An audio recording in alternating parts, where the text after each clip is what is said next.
beberapa poin-poin penting seperti pembuatan presentasi ya ataupun PowerPoint. Itu ada di canva.com. Nanti bisa diakses di sana dan juga bisa dipelajari karena bukan kesempatan saya untuk mengajari mengenai Canva ini. Dan slide-nya sudah saya siapkan juga di sini dan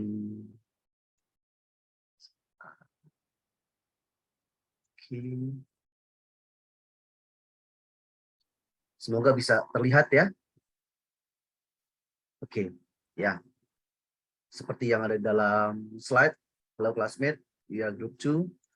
Lalu pada kesempatan malam hari ini kita akan membahas beberapa topik ya, di mana topik ini berasal dari buku Meditation in Theory and Practice by Venerable Parawahera Vajrayana Mahatera. Dan ini adalah member dari grup 2. Seperti juga tadi yang awal saya sudah sebutkan di awal ya. Nah, ini tema yang akan kita bahas di dalam grup 2, di mana ada 6. Sebenarnya ada 4 orang, tapi saudara Rudi Kurnia di pertengahan menyatakan mengundurkan diri. Ya.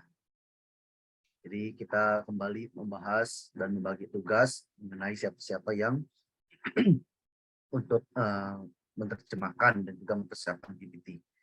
Nanti saya akan dibantu oleh teman-teman yang lain. Poin-poin ini tidak semua yang saya akan bahas ya, tapi nanti akan dibantu juga oleh teman-teman yang lain untuk bisa mempresentasikan sesuai dengan apa yang sudah dipersiapkan. Tidak perlu lama-lama, saya mengundang Ramani Cici Komala Dewi untuk mempresentasikan poin ke-7 itu memotong hambatan. Pada Ramani Cici dipersilakan.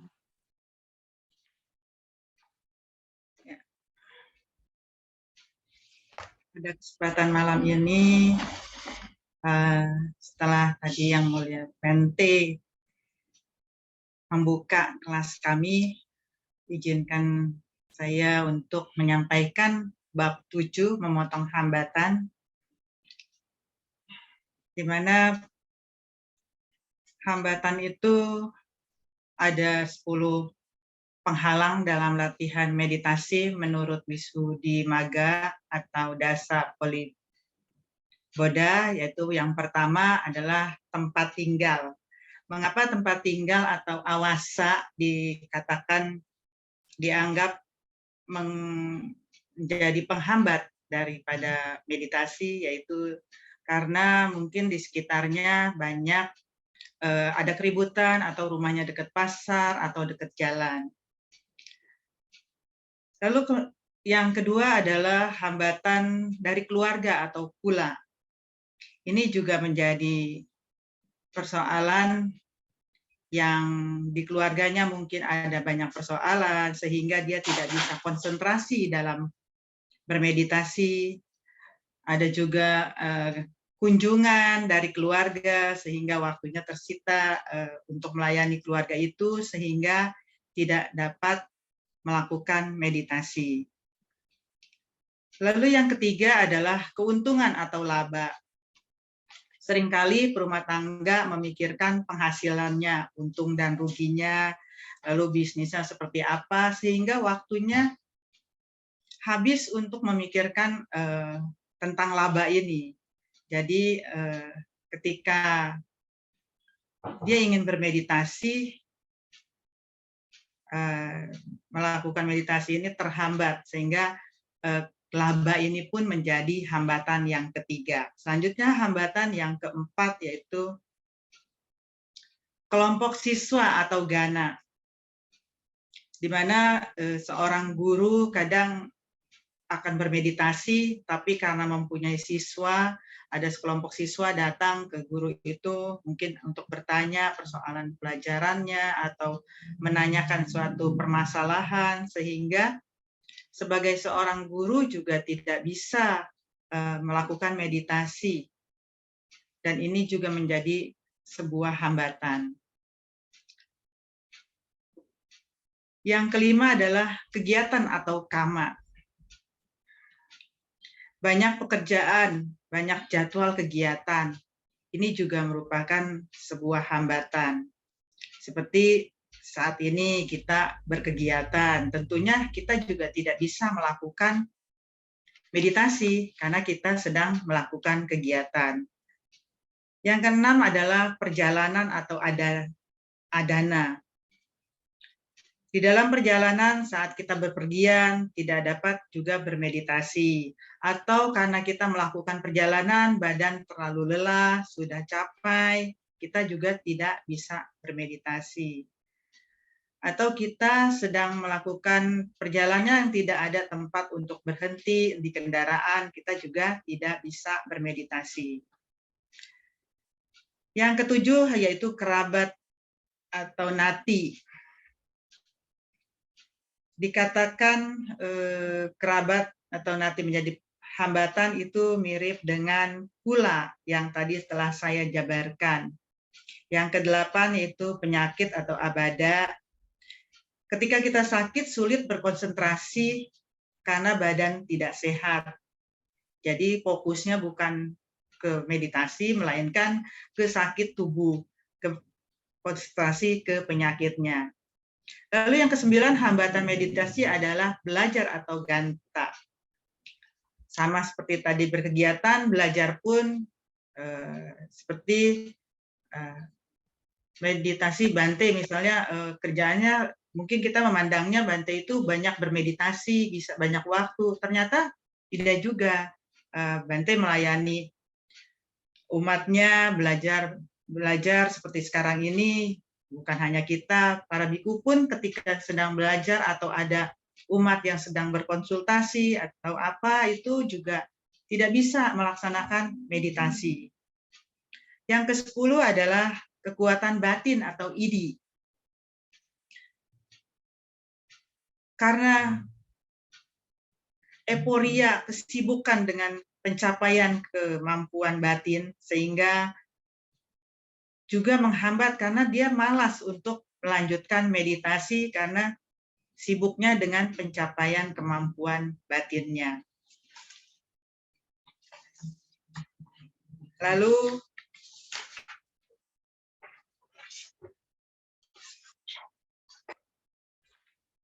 bab 8.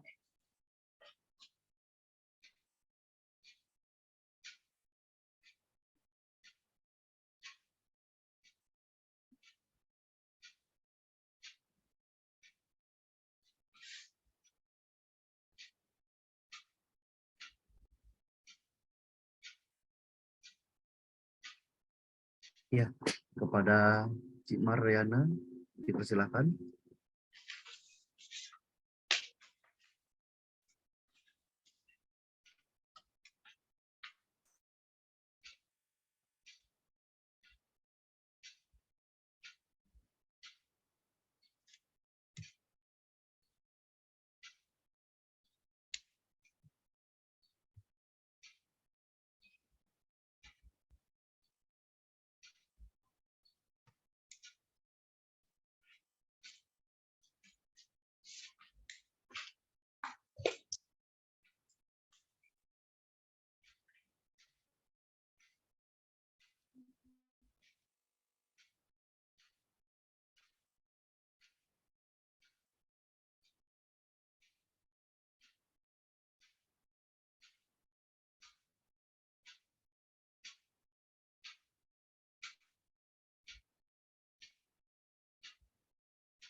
Halo, bagaimana Bu Halo, Mariana? tes. Malah Ibu Yuandi ya? Iya, Oh, iya. laptopnya nggak tahu nggak keluarin suara itu Dok. Jadi saya lanjut ya. Untuk poin ke-8 mengenai pencarian teman atau guru.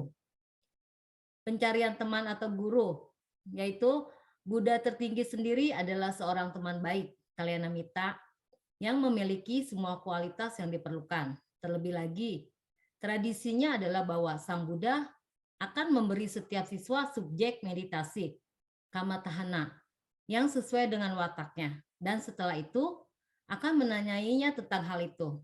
Kemudian, menjadi praktik bagi para siswa untuk menerima pelajaran meditasi dari seorang guru. Terdapat dalam Samhita Nikaya.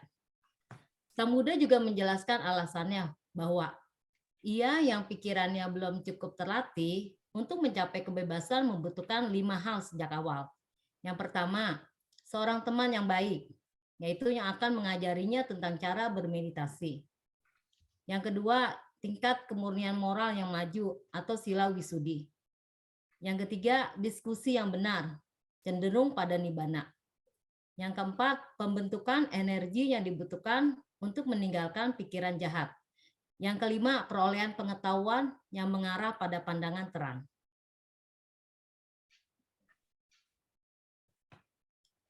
Khususnya bagi para pemula, pergaulan dengan seorang guru merupakan dukungan yang sangat diperlukan. Karena keberhasilan langsung dalam meditasi sebagian besar disebabkan oleh seorang guru yang cakap yang dapat membimbing mereka di dalam pembebasan. Oleh karena itu, siswa tersebut harus terlebih dahulu menyelesaikan pelatihan pendahuluannya dan mendekati seorang teman baik. Seorang guru yang memiliki kualitas-kualitas yang disebutkan di atas dan memperoleh darinya subjek meditasi yang cocok. 6 jenis carita atau karakter. Yang pertama, sifat nafsu atau raga carita. Yang kedua, sifat kebencian, dosa carita. Yang ketiga, sifat tertipu, yaitu bodoh, tumpul, atau dungu, moha carita. Yang keempat, sifat setia, sada carita. Yang kelima, sifat intelektual, cerdas, budi carita. Yang keenam, sifat gelisah, hiperaktif, vitaka carita. Kitab komentar menjelaskan bahwa karakter seseorang adalah ekspresi dari mentalitasnya dan ditentukan oleh karma sebelumnya dan oleh kondisi elemen fisiknya. Manusia juga dapat memiliki temperamen yang berbeda tergantung pada ras, generasi, dan perbedaan gender. Konvensi sosial, etnis, lokasi geografis, status ekonomi dan sosial, kesehatan mental dan fisik, dan kondisi iklim. Untuk menyebutkan beberapa yang lebih jelas, sama seperti ada banyak jenis karakter, demikian juga ada banyak metode meditasi. Oleh karena itu, seorang guru meditasi harus terlebih dahulu membedakan karakter khusus muridnya dan kemudian memilih subjek yang cocok untuk karakter itu. Berikut ini adalah beberapa karakteristik utama yang dapat digunakan untuk menilai apakah seseorang bernafsu, mudah marah, atau apapun sifatnya. Yang pertama, salah satu cara untuk memastikan karakter seseorang adalah dengan mengamati dengan cermat postur dan gerakannya, yaitu cara berjalan, berdiri, duduk, tidur, dan lain-lain. Dalam hubungan ini, mereka yang bernafsu atau sensual dikatakan secara alami anggun dalam gaya berjalan mereka. Mereka melangkah dengan lembut dan merata. Yang kedua, cara kedua untuk membedakan jenis karakter ini adalah dengan mengamati cara orang melakukan tugas fisik mereka seperti membersihkan, menyapu, dan berpakaian. Ketiga, perbedaan karakter dapat dilihat dari pemilihan makanan dan cara memakannya. Mereka yang bernafsu lebih menyukai makanan yang lembut dan lezat yang disiapkan dengan baik dan disajikan dengan cara yang mewah. Keempat, karakter orang dapat dinilai dari reaksinya terhadap rangsangan sensorik. Yang kelima, akhirnya tipe karakter yang berbeda ini mengekspresikan diri mereka dalam kondisi mental yang mendominan.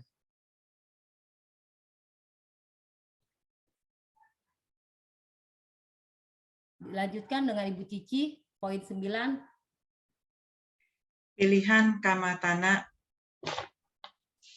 Kita belajar dari Wisudi Maga, yaitu pemahaman meditasi 10 sudut pandang. Yang pertama berdasarkan nomor. Tapi udah, Mbak.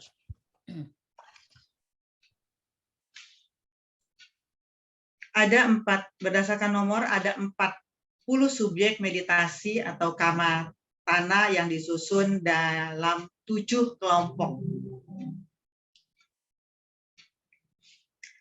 Satu yaitu 10 perangkat kasina. 10 perangkat kasina yaitu kasina bumi, patawi kasina, air kasina, apo kasina, kasina api atau tejo kasina, air kasina atau wayo kasina, 5 kasina biru atau nila kasina, 6 kasina kuning atau pita kasina, 7 kasina merah atau lohita kasina, 8 kasina putih atau adota kasina, 9 ruang kasina atau akasa kasina, 10 kesadaran kasina atau winyana kasina. 2 dengan cara konsentrasi, upacara samadhi dan apamada. Yang ketiga melalui keadaan pencerapan jana. Yang keempat dengan jalan melalui samatika, yaitu kama melampaui faktor penyusunannya samatikama. Dua yang melampaui objek arama amatikama. Yang kelima melalui perpanjangan wadana, dan yang keenam melalui tanda atau nimita. Yang 7 melalui alam keberadaan bumi. Yang 8 dengan cara mengambil atau gahana, dan yang 9 berdasarkan penyebab atau pacaya. Yang ke-10 melalui karakter yang sesuai dengan carita nukula.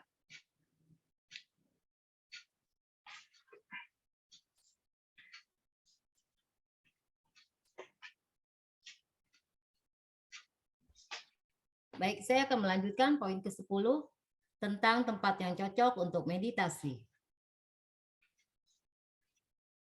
Di sini ada foto-foto tentang tempat yang cocok untuk meditasi. Yang pertama yaitu di hutan. Keuntungannya meditasi di hutan yaitu seorang siswa yang tinggal di hutan dapat dengan mudah memperoleh konsentrasi yang belum diperoleh atau dapat lebih meningkatkan apa yang telah diperoleh. Terus yang kedua, seorang biku dengan kehidupan hutannya membuat dirinya tinggal dengan terpencil, terpisah, dan dapat menikmati kesendiriannya. Terus tinggal sendiri di hutan juga dapat memperoleh kebahagiaan yang bahkan para dewa termasuk Indra tidak merasakannya. Yang kedua yaitu gambarnya di bawah kaki pohon. Keuntungannya, berdiam di bawah pohon adalah persyaratan bagi seorang biku. Ini memfasilitasi persepsi tentang ketidakkekalan, mencocokkannya dalam perubahan daun yang terus-menerus, menghilangkan noda, asawa, keinginan akan tempat tinggal, memberikan kesendirian, dan memenuhi kebajikan petapa kesederhanaannya. Yang ketiga yaitu tentang meditasi di lapangan terbuka. Murid atau seorang biku yang menolak atap dan juga kaki pohon sebagai tempat tinggalnya harus tinggal di lapangan terbuka. Dia harus berdiam di udara terbuka di tempat berteduh yang terbuat dari dedaunan atau di tenda, atau di lubang di tengah bebatuan tetapi terbuka ke langit. Hal ini tinggal di lapangan terbuka itu yaitu kebebasan dari kemelekatan, kebebasan dari perhatian, dan kewajiban sebagai akibat dari tinggal di sebuah rumah. Penyebaran kemalasan dan kelambanan, kemampuan untuk pergi sesuka hati ke segala arah. Kehidupan yang dipimpin sesuai dengan kesederhanaan. Selanjutnya adalah meditasi di pemakaman. tinggal di kuburan menghasilkan keuntungan-keuntungan seperti pencapaian perhatian terhadap kematian, perolehan tanda pelanggaran. Yang ketiga, kehidupan kewaspadaan. Yang keempat, penghapusan nafsu indera. Yang kelima, pengamatan terus-menerus terhadap sifat tubuh. Yang keenam, hilangnya kebanggaan hidup. Dan yang ketujuh, menang atas ketakutan dan teror. Mereka yang tidak dapat tinggal di tempat seperti ini diizinkan untuk tinggal di awasa atau di wihara dengan mematuhi aturan winaya dengan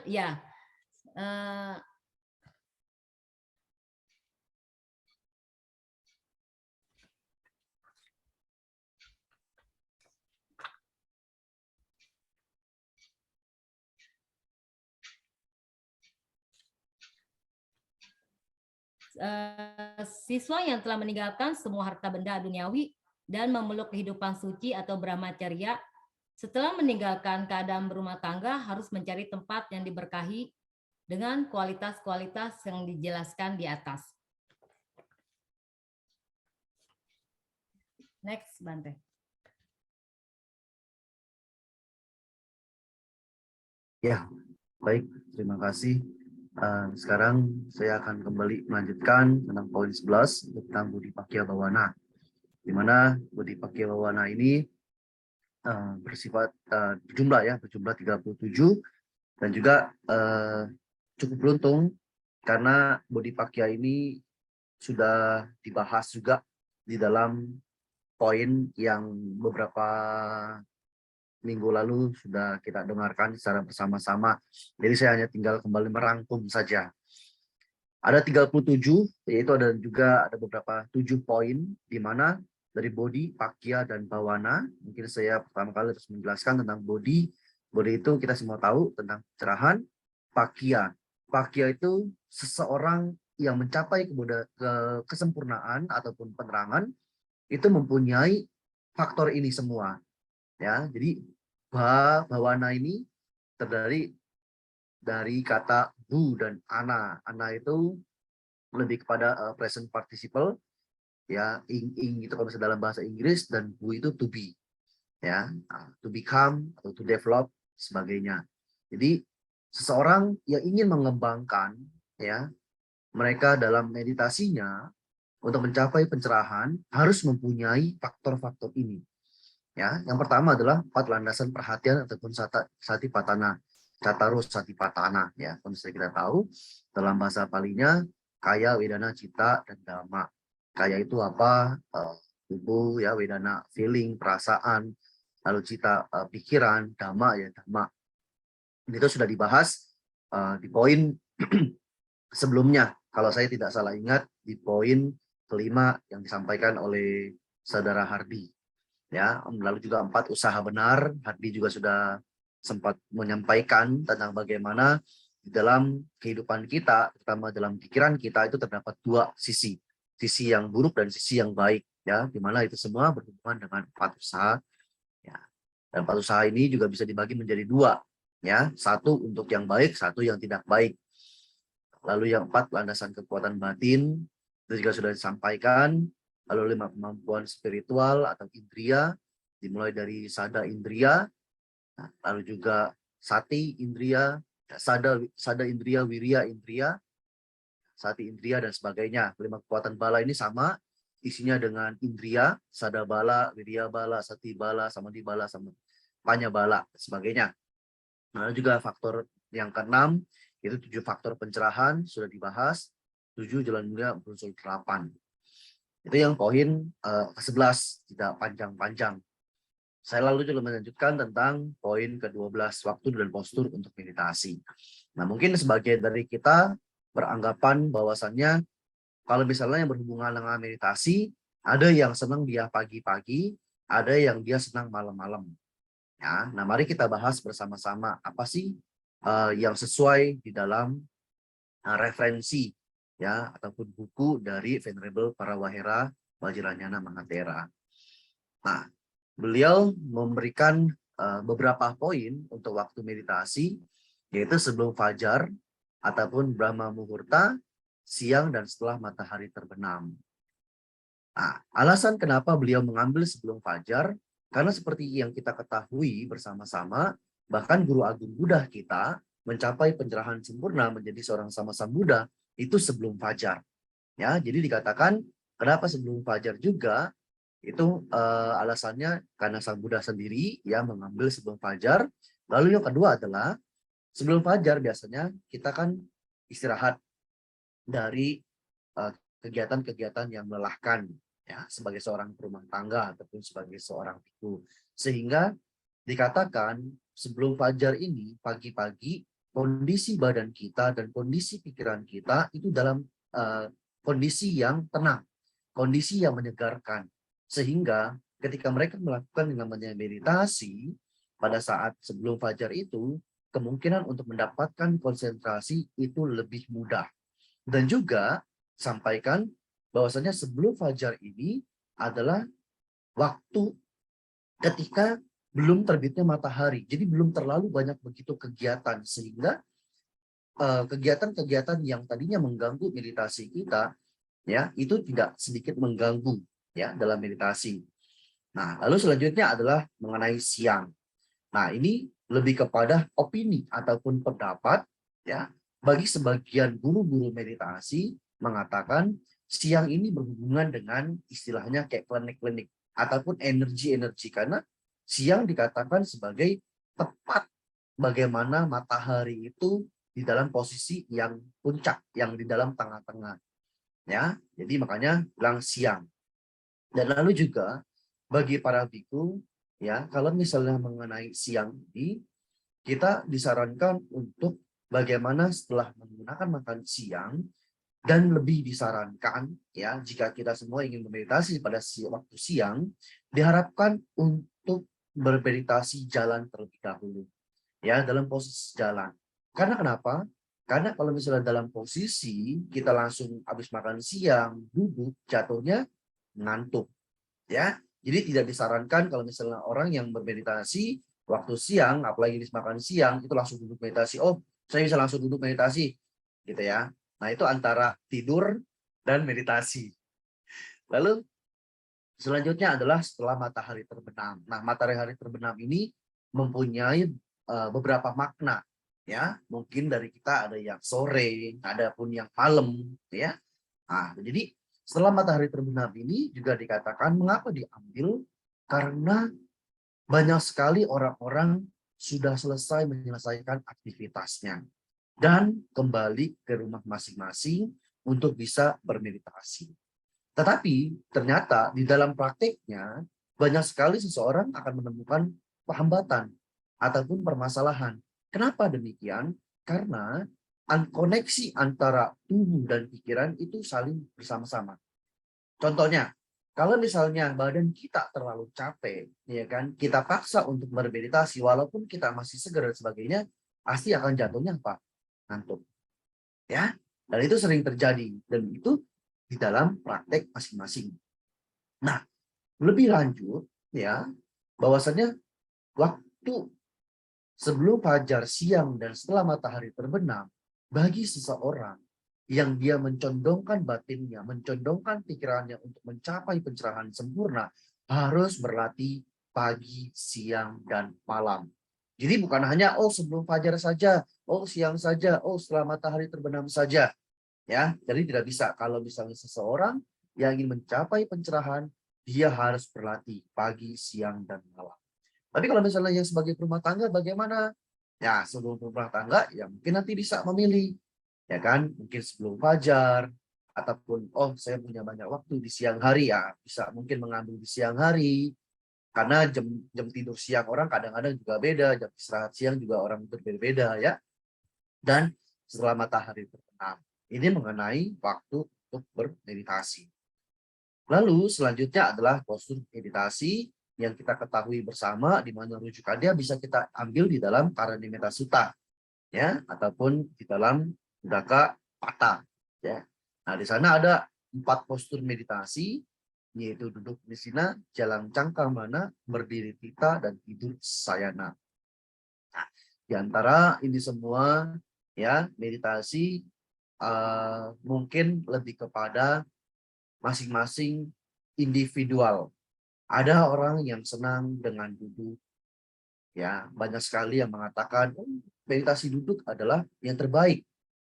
Ya, mungkin kita mengambil pendapat bahwasannya seperti Buddha, ya kan bisa mencapai pencerahan. Nah, lalu bagaimana dengan yang Arya Ananda?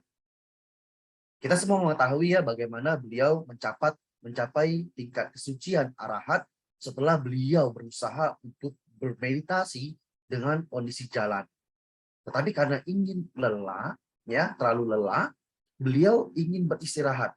Ketika beliau mengangkat kaki ingin berbaring, beliau tercerahkan.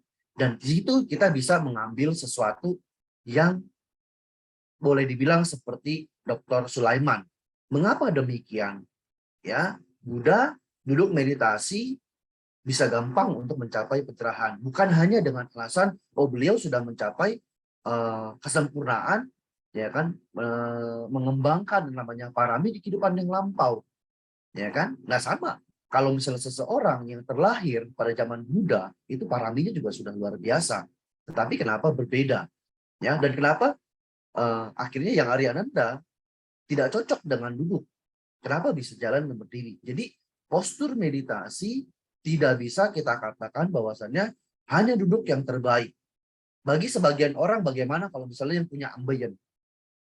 Ya, kita bisa berpikir secara kritis, bagaimana kalau misalnya orang yang punya ambeien nggak bisa duduk meditasi? Apakah dia nggak boleh meditasi? Nah, ada beberapa opsi dan itulah mengapa dikatakan sampai detik ini, sampai saat ini, saya sangat mengagumi Sang Buddha, karena Buddha bukanlah orang yang tidak bijaksana. Beliau bijaksana sangat luar biasa. Ya. Lalu ini postur meditasi yang berdasarkan sutta, ya.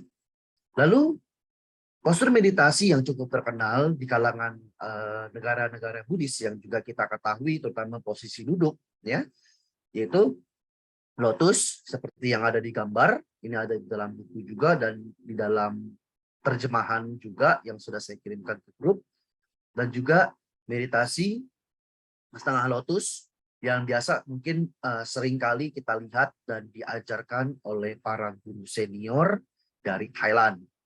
Lalu selanjutnya adalah posisi meditasi yang rata, ya, antara kaki kanan dan kaki kiri, itu rata dan lebih dikembangkan di negara Myanmar. Nah, kalau misalnya di Sri Lanka meditasinya lucu. Nah, cuman saya nggak siapkan di sini, ya, posisi duduknya. Jadi ini mengenai postur duduk yang lebih dikenali. So, thank you sudah mendengarkan pemaparan presentasi dari kelompok 2. Seperti yang lain-lain juga. So, jika ada beberapa pertanyaan yang ingin didiskusikan, kita sangat terbuka. Terima kasih. Iya, silakan. Kira-kira ada yang bertanya? Pak Ketut, saya potong sebentar ya. Ya, silakan. Baik, mohon maaf saya nambahkan sedikit terlebih dahulu karena di akhir ini nanti di akhir sesi pukul 20.20 kelas kita berakhir.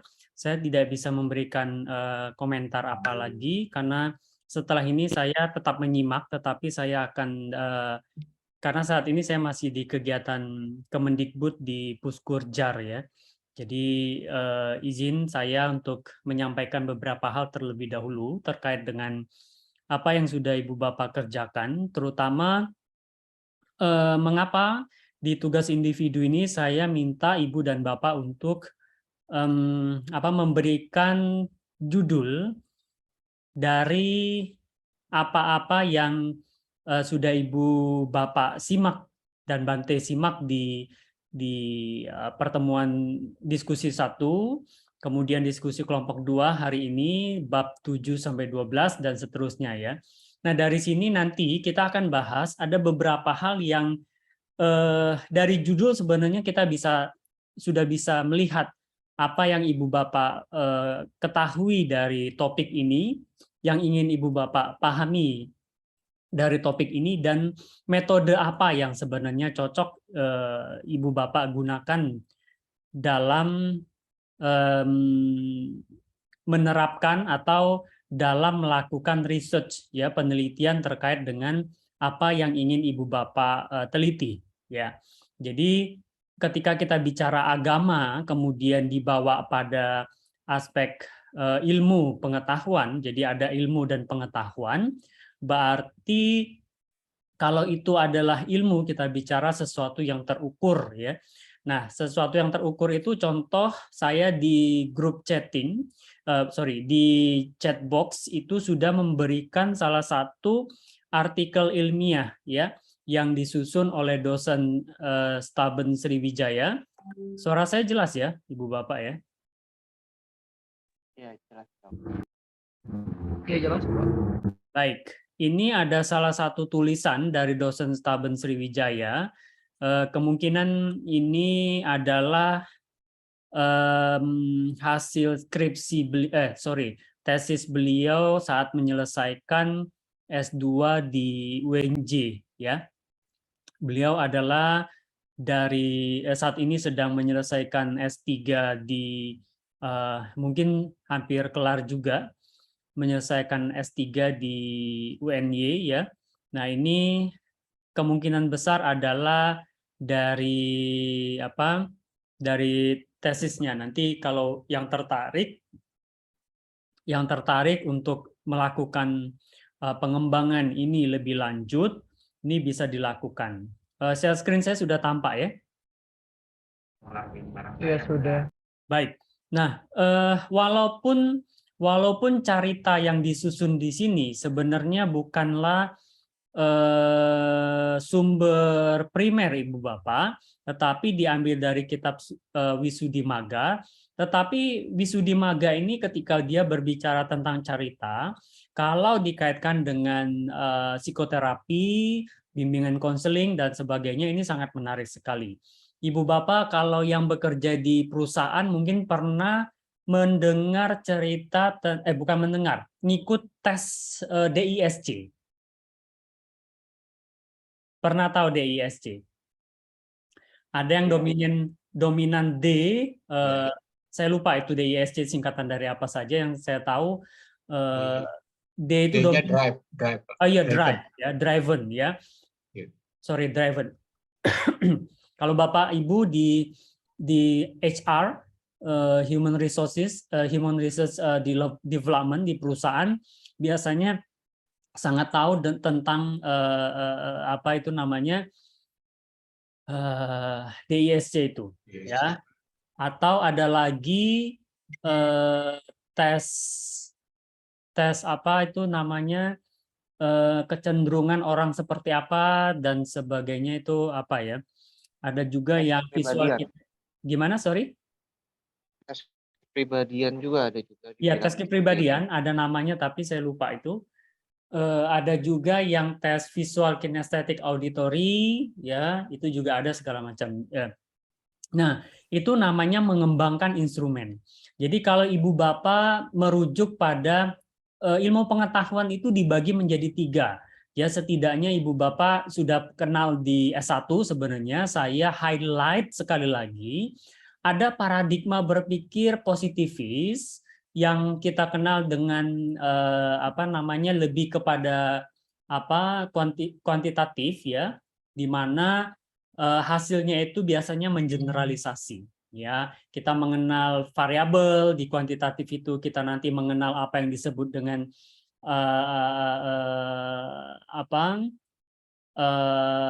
reliabilitas ya, kemudian ada tes non tes, kemudian kita akan mengenal lagi misalnya eksperimental, desain eksperimen, ada eksperimen semu, ada murni eksperimen misalnya, dan expose facto atau melihat sesuatu yang belum terjadi, yang sudah terjadi, expose ya, X itu berarti telah terjadi dan sebagainya. Nah, ini adalah jenis pengembangan instrumen namanya ya. Nah, jadi sebenarnya untuk satu experimental design juga harus ada ada instrumennya juga gitu ya. Nah, ini menarik. Ini bisa dites ini jika valid alat tes ini menjadi valid dan diduplikasi terus penelitian ini, tentu bisa jadi carita ini, instrumen tentang carita ini benar-benar bisa mengukur apa yang disebut dengan temperamen dalam konsep Buddhis seperti itu. Kan ada berapa? Ada 6 ya. Raga carita, dosa carita, moha carita, kemudian sada carita, budi carita, dan vitaka carita. Dan menariknya Bante siapa ini, Badanta siapa yang nyusun ini Wisuddhimagga ini, Buddha Gosa ini menariknya adalah dia juga memberikan apa namanya kecondongan orang yang misalnya dosa carita gitu ya, atau raga carita. Nah, itu dikasih jenis meditasi, cara meditasinya, kemudian jenis subjeknya maksud saya, kemudian caranya bisa duduk, berdiri atau jalan, dan sebagainya gitu ya. Nah, ini bisa menjadi studi eksperimen misalnya. Ini bisa juga menjadi namanya, kalau Ibu Bapak tertarik, Pak, suka dengan penelitian eksperimen sejenis ini, sebenarnya kita bisa lanjutkan dengan namanya penelitian payung sebenarnya. Jadi misalnya ada 6 orang ini, penelitian payung itu adalah satu penelitian besar tetapi dibagi-bagi gitu. Jadi misalnya ada 6 orang, ada yang mengambil raga caritanya, dosa caritanya, moha carita, dan sebagainya, dan sampai kepada vitaka carita misalnya begitu. Nah, ini bagaimana apa namanya doktrin ya, kita bicara doktrin kemudian menjadi ilmu pengetahuan ya, bisa dijadikan kuantifikasi seperti itu. Nah, ini menarik kalau terus direpitasi, diduplikasi, kemudian subjeknya, kalau kuantitatif itu biasanya kalau kita bisa mengambil sebanyak-banyaknya sampai 1000 responden, bukan responden namanya, itu populasi itu seperti satu panci sup, kemudian sampelnya itu misalnya kita ambil 1 sendok gitu ya. Itu kita bicara kuantitatif. Umat Buddha di Indonesia misalnya ada berapa juta sekarang ini, kemudian kita ambil 1 jutanya saja untuk dilakukan ini, tentu ini akan menjadi penelitian besar dan sangat menarik sekali ya.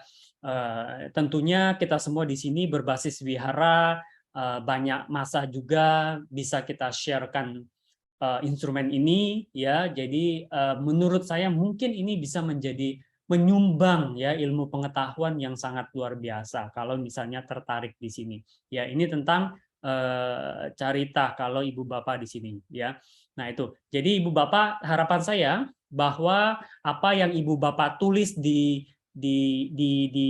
tugas individu itu Ibu Bapak itu paham, mengerti gitu ya. Kenapa juga ada alasan ya di situ. Jadi oke. Setidaknya Ibu Bapak sudah pernah melakukan penelitian di S1. Sudah tahu apa yang pernah dilakukan ya. Jadi kira-kira penelitian itu yang seperti itulah ya.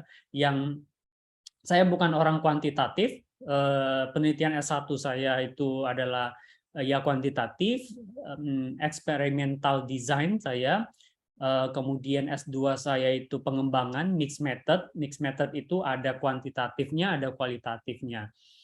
Ya, kemudian S3 saya mengambil mixed method lagi, tetapi dengan subjek dengan desain evaluasi ya, studi evaluasi gitu. Nah, jadi kalau kita bicara ajaran atau doktrin Buddhis yang kita pelajari kemudian jadi ilmu pengetahuan, kita pun harus lakukan dengan satu pendekatan metode ya. Jadi bukan hanya berpikir kritis saja ya. Critical thinking itu satu hal ya. Ada pendekatan atau metode-metode penelitian yang misalnya hermeneutik itu sangat membutuhkan berpikir logisnya ibu bapak. Ya misalnya A sama dengan B sama dengan C, maka D sama dengan apa misalnya. Itu logis matematis itu yang kita pelajari itu bisa dilakukan. Nah, ini yang saya bilang biasanya yang dilakukan oleh sarjana-sarjana tradisionalis, ya. Mereka melakukan kajian teks, menulis seperti menulis itu. Nah, ketika saya ngambil S3 lagi di Mahidol University Thailand ini, ketika saya dituntut untuk menulis novel seperti itu, ya, melihat dari teks, mencatat teks segala macam agak sulit, ya, karena saya terbiasa dengan studi-studi penelitian lapangan seperti itu. Tetapi mereka yang terbiasa dengan teks, ya, mereka biasa menganalisis teks, kemudian menyimpulkan teks dan konteksnya mungkin akan lebih cepat mengalir, gitu ya. Kalau saya agak sulit karena menurut saya namanya penelitian itu adalah penelitian lapangan seperti itu ya. Sampai saya harus berdebat sama dosen saya yang membimbing saya di S3 yang kedua saya ini. Jadi itu Ibu Bapak, sekali lagi Ibu Bapak sudah harus menyiapkan apa yang harus Ibu Bapak, yang akan Ibu Bapak lakukan ketika mau lulus nanti. Tesisnya akan mengarah kepada apa, sehingga lulusnya bisa tepat waktu dan juga berkualitas mulai dari sekarang. Makanya saya mengarahkan bahkan mata kuliah meditasi Buddha ini bisa menjadi satu inspirasi Ibu Bapak untuk melakukan penelitian lanjutan, ya. Itu dari saya. Silakan dilanjutkan tanya jawabnya. Saya tetap menyimak pada kesempatan ini. Untuk 2 artikel ini bisa di-download, linknya sudah saya berikan di chatting, ya. Terima kasih, selamat malam, Namo Buddhaya.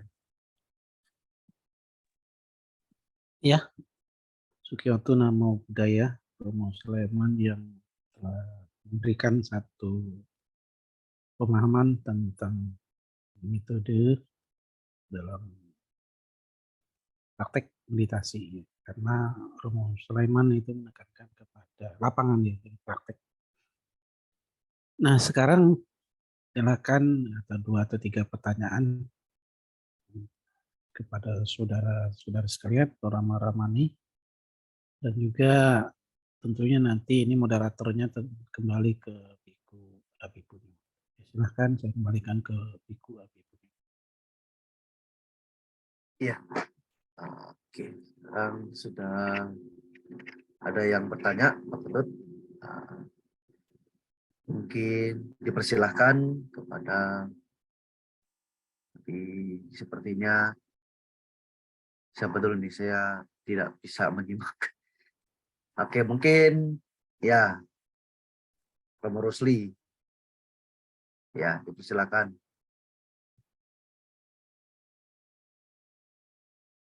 Belum bisa terdengar suaranya ya di saya.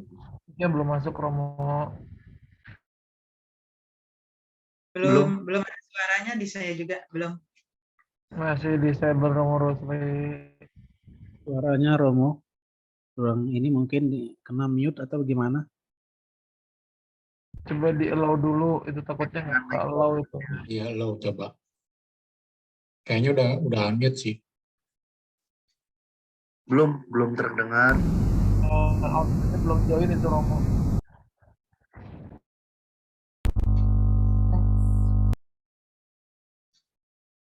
Belum juga, atau di settingannya mungkin.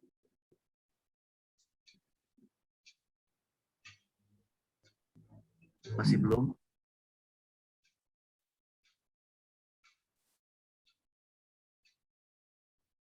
Oke. Baik, sepertinya nge-freeze di saya itunya. Mungkin dipersilahkan dulu, mohon maaf. Mungkin nanti mungkin sambil bisa mempersiapkan ininya juga. Dipersilahkan kepada. Iya, Bante. Izin bertanya, apakah terdengar suaranya? Ada satu ya kayak Dengaran ya? ya. Oke. Silakan. Oh iya, izin bertanya, tadi contoh dari posisi duduk pada saat meditasi, eh, pada saat posisi kaki rata, apakah harus dengan tangannya menjulurkan atau berada di atas kedua paha yaitu kiri dan kanan, ataukah boleh juga ataukah boleh dengan tangan kanan di atas pangkuan tangan kiri, Bante?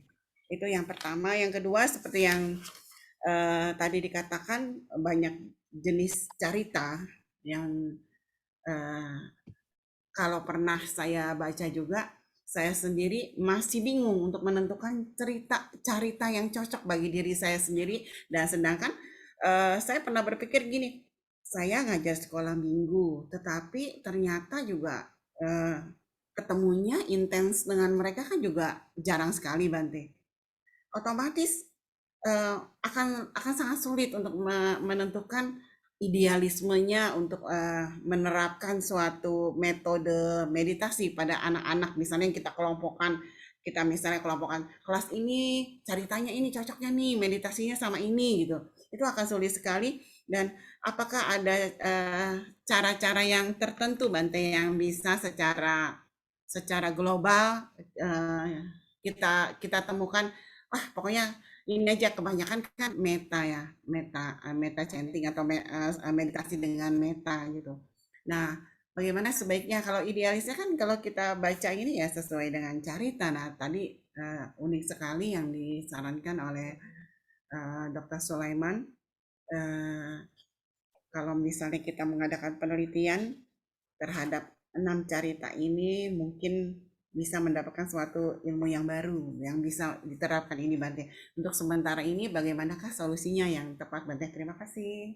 Namo Buddhaya. Ya, terima kasih. Mungkin biar nanti tidak terlupa juga, maklum saya juga sudah mulai sedikit-sedikit lupa kadang-kadang ya. Jadi untuk memudahkan nanti bisa dibantu. Pertama saya dulu jawabannya karena tadi berhubungan dengan posisi meditasi, posisi tangan. Tidak ada yang spesifik di dalam bermeditasi, terutama posisi tangan. Yang penting adalah selama itu nyaman di dalam posisinya. Dan juga patut diberikan satu catatan tertentu kenapa bermeditasi itu disarankan untuk tidak membungkuk. Nah, ternyata di dalam buku ini dikatakan kenapa tidak boleh membungkuk, karena ketika kita membungkuk, diafragma kita yang ada di dalam jantung dan mengakibatkan kita sulit untuk bisa bernafas dengan normal. Seperti itu. Jadi kita bisa mengambil posisi ya yang tegak, yang sesuai dengan kita, yang nyaman.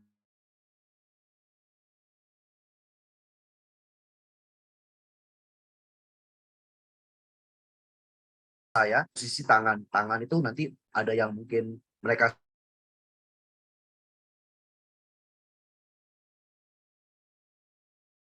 saya mau seperti yang tangannya terbuka seperti itu ya, itu juga nggak jadi masalah gitu. Jadi itu hanya mengenai masalah postur. Lalu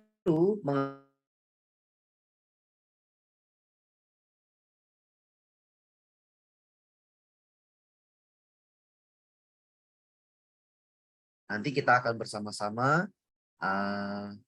membantu untuk memberikan jawaban kepada Cik Mariana. Dipersilakan.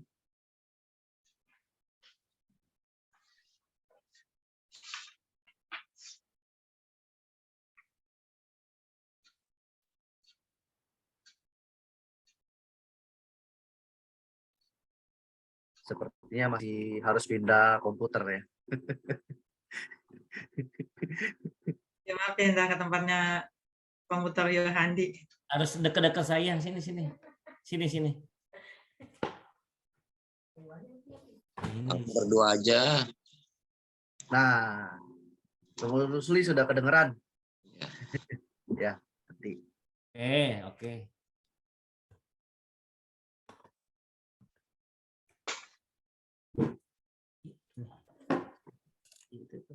Ya.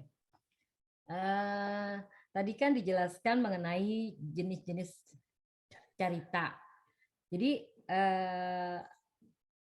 karakter seseorang itu kan berbeda-beda, ditentukan tadi oleh kondisi elemen fisik, terus ada temperamen yang berbeda juga, ada gendernya, ada rasnya, perbedaan gender, kompetensi sosial, etnis, lokasi. Jadi kalau mau menentukan jenis carita itu ya terlebih dahulu harus cari gurunya gitu kan. Konsultasi sama Harus guru. bisa. Jadi setiap setelah menemukan guru, terus gurunya kita konsultasi sama guru, dapat membedakan karakter dari murid gitu. Kemudian baru kita memiliki bisa memilih subjek yang cocok untuk masing-masing karakter muridnya gitu, Ibu Kety Ramani. Jadi kita tidak bisa menyamaratakan semua murid harus memakai carita. Tapi ini lebih intensif ya kalau meditasinya intensif gitu. Kalau di sekolah minggu saya pikir kan mereka meditasi udah duduk diam saja udah bagus gitu ya. Tanpa objek yang lebih yang spesifik gitu. Itu menurut pendapat saya, Ramani. Oke. Saya tambahkan Ya, silakan. karena ini berhubungan dengan sekolah minggu, tentang cerita-cerita apa yang cocok. Jadi sebetulnya tergantung tingkat umurnya seperti tadi Ci Mariana. Tapi secara keseluruhan kan anak sekolah minggu itu di bawah 12 tahun. Di bawah 12 tahun itu selama ini yang diajarkan di sekolah minggu sih memang kalau ceritanya macam-macam itu keberhasilannya sangat tipis sekali karena mengajarkan mereka duduk diam saja enggak usah terlalu lama, diam dengan 10 menit aja itu udah luar biasa. Jadi balik lagi secara universal sih kalau untuk sekolah minggu biasanya meta. Itu saja. Ya, Bante ada yang tambahkan? Ya, mungkin saya izin menambahkan. Terima kasih. Mungkin singkatnya begini. Gampangnya, kalau mau tahu sifat anak-anak yang datang ke sekolah minggu, tanya sama orang tuanya. Nah, jadi kan yang paling penting adalah bagaimana juga kita membangun komunikasi yang baik antara pengajar dengan juga kepada orang tuanya. Sehingga orang tuanya juga merasa bahwasannya anaknya itu datang ke wihara itu ternyata diperhatikan, bahkan sampai ke spiritualnya. Yang pasti anak sekolah minggu ketika datang, orang tuanya berharap anak-anak bisa mendapatkan nilai-nilai yang bajik, nilai-nilai yang moralnya yang baik di dalam sekolah minggu tersebut. Jadi saya nggak perlu panjang-panjang, mungkin itu saja. Ya, jadi supaya bisa mengetahui karakter, oh si Anu dia di rumah tuh sukanya begini, begini, begini. Pasti kan nanti si Anu nanti sukanya begini, gini. Itu kesempatan juga untuk bisa membangun komunikasi seperti yang di dalam filsafat ilmu. Rapo itu sangat penting. Hubungan yang baik, kesan yang baik itu sangat penting. Jadi itu sih. Terima kasih. Ya, terima kasih Bante. Ya. Oke, selanjutnya karena tadi kepotong, saya akan berikan kepada Romo Rusli. Romo Rusli dipersilakan. Baik, terima kasih kepada Yang Mulia Bante dan teman-teman semuanya. Namo Buddhaya. Suaranya feedback. Ya, Namo Buddhaya. Budaya. Feedback ya. Budaya aman, Romo. Aman. Baik. Sangat menarik, saya baru beberapa hari yang lalu menonton ada sebuah video itu bahwa dengan melakukan meditasi perubahan terjadi pada DNA seseorang dan meditasi ini sangat bermanfaat bagi mereka yang mempunyai penyakit ya, terutama ada beberapa kesaksian juga yang terkena penyakit kanker ya, dengan melakukan meditasi bahwa ada ion-ion partikel terkecilnya yang bisa membentuk ini yang menjadi membaik begitu. Nah, yang ingin saya tanyakan tempat yang cocok untuk melakukan meditasi itu, terus jenis meditasinya, waktu meditasinya, dan tadi juga ada postur meditasinya. Nah, kira-kira bagaimana penjelasan biar kita sama-sama diskusi. Terima kasih, Nama Budaya. Ya, terima kasih. Ya, oke. Tadi ada 4 pertanyaan ya yang disampaikan. Ini kita sangat beruntung diberikan begitu banyak sekali pertanyaan bisa sama-sama. Dan ya, semoga nanti diskusi kita ya mungkin tidak seperti Sang Buddha yang sabanyutanyana, mengetahui segalanya. Ya, kita masih terbatas karena kita juga sama-sama masih belajar dengan pemahaman yang juga terbatas. Jadi yang pertama mungkin mengenai masalah tempat dulu ya.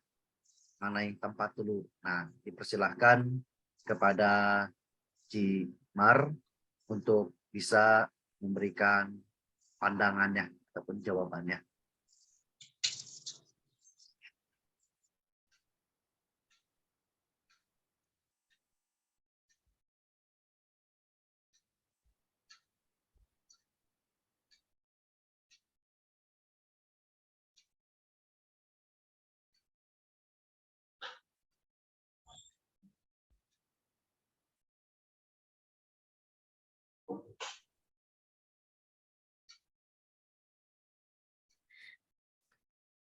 Ya, baik ya, saya akan mencoba menjawab. Nanti minta bantu Bante jawab juga. Jadi tadi kan tempat yang cocok itu kan yang pasti sih harus tempat yang tenang ya. Tempat yang tenang, jauh dari keramaian, jauh dari kebisingan. Ya salah satunya sih tadi memang ada tempat yang di gambarnya itu ada tempat yang lapangan terbuka, ada di hutan, di bawah kaki pohon gitu. Terus ada lagi di kuburan. Tapi kan masing-masing individu yang akan melaksanakan meditasinya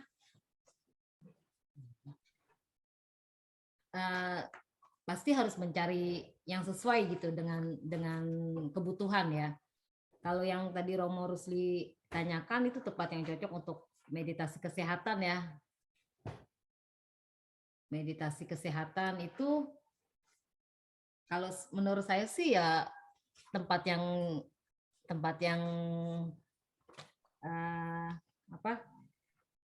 yang hening, yang tenang gitu. Terus apa lagi ya?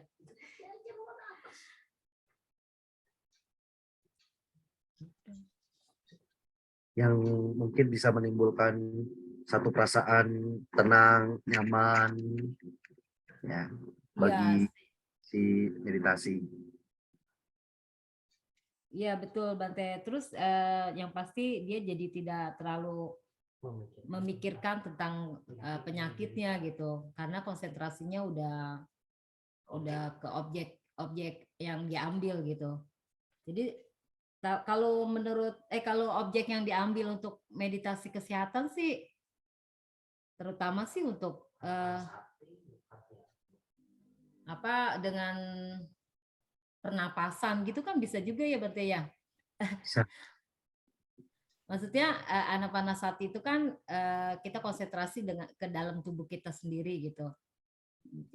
Dengan pengaturan pernapasan sehingga kita lebih fokus. Terus ya itu tadi tidak memikirkan penyakit yang dideritanya. Begitu Bante. Ya, Tambahannya. terima kasih. Mungkin dari Ramani Cici mau menambahkan. Saya rasa cukup, cuma ada yang paling utama tadi intinya dimanapun tempat itu disesuaikan ketika yang mau bermeditasinya berada di mana. Jadi di mana dia berada itu tempat yang ternyaman, yang menurut meditatornya itu di mana. Karena kan kita tidak juga bisa menentukan dia adanya di geografisnya seperti apa, iklimnya seperti apa. Setiap orang berbeda-beda di keadaannya. Jadi yang paling inti adalah nyamannya berada di tempat yang mana. Itu saja. Iya, bagus. Saya menambahkan juga mungkin gini, yang tentang tadi Bu Kety, rehabilitasi kepada anak, idealnya kan dari ajaran Sang Buddha pun tidak pernah memberikan satu hal yang itu gitu. Tapi intinya ya 4 unsurnya saja yang diperhatikan. Karena inti dari semua latihan meditasi itu banyak berhubungan dengan 4 unsur. Karena kalau anak-anak kan unsurnya mungkin ya ngapal lah, nggak ada yang lain. Kalau anak-anak, kalau diajar meditasi duduk tenang, lari-lari kalau anak kecil. Kabur dia, 5 menit kabur, semuanya kabur, jerit. Ya biasanya kan anak-anak semuanya itu, nggak kuat. 10 menit sudah kabur lah. Ya tentu kita sebagai orang tua, tahulah, sadarlah gitu. Mungkin ya hanya mengulang Buddha-Buddha saja 10 kali dah cukup lah gitu, visualisasi. Unsurnya itu, angin lah gitu. Anginnya dari ucapan jasmani. Karena di dalam bagaimanapun juga sebagai orang dewasa, tadi sudah dikatakan oleh Cici Kumaladewi, itu memang di dalam Tiga Nikaya sudah disampaikan juga dengan Pak Sapardi. Ya tentu bagaimanapun juga jasmani itu ya tidak bergantung ya, sebenarnya, atau diam di manapun juga kita tidak bergantung. Karena tidak melekat. Kalau kita sudah tidak melekat, sudah tidak bergantung, ya sudah, tempat itu adalah yang ternyaman. Kita, kalau kita masih tergantung, ya bagaimanapun juga itu adalah tempat yang tidak ternyaman. Ini menurut dari pandangan kota, dari landasan pikiran. Ini menurut pandangan landasan pikiran. Itu yang saya ketahui di situ. Jadinya Ibu Cici Kumala, Bu Kety, siapa saja itu intinya ya ketidaktergantungan itu saja. Dan juga landasan yang utama yang guru-guru yang harus ajarkan yaitu 4 unsur. Selama 4 unsur itu menyatu di dalam diri kita, ya kita tidak akan tergoyahkan. Pasti akan semangat. Kalau orang yang masih ketergantungan tempat yang nyaman, tempat yang enak, nah itu masih diragukan. Kalau di dalam Brahma Jala Sutta gitu kan. Kemarin sudah disampaikan juga oleh Pak Sapardi, memang ini meditasi kan banyak berhubungan dengan Brahma Jala Sutta. Ya mungkin masih ragu-ragu tentang diri kan, banyak gitu. Tentang aku gitu kan. Memang carita juga ya banyak ketergantungan. Kalau kita melihat carita itu ya semuanya hanya tergantung. Tapi selama kita bisa tidak tergantung, tidak melekat, nah itu adalah yang paling cocok di dalam kita meditasi. Ya saya tidak menggurui ya Bante ya, Bipunyo ya. Mungkin hanya gambaran saja dari saya. Mungkin di antara kalian mungkin sudah saudara ya lebih ada yang suka meditasi. Oh ya juga ini Romo Yohandi dengan Mariana ini kan suami istri, boleh gabung aja. Ya nggak seperti Bu Kety dengan Long Liang Ho itu kan nyatu. Timbang tadi pisah-pisah kasihan saya. Jadi satu aja yang penting ada di situ gitu kan, suami istri. Ya ini Romo Liongho dengan Bu Kety juga bisa, ada apa ini katanya.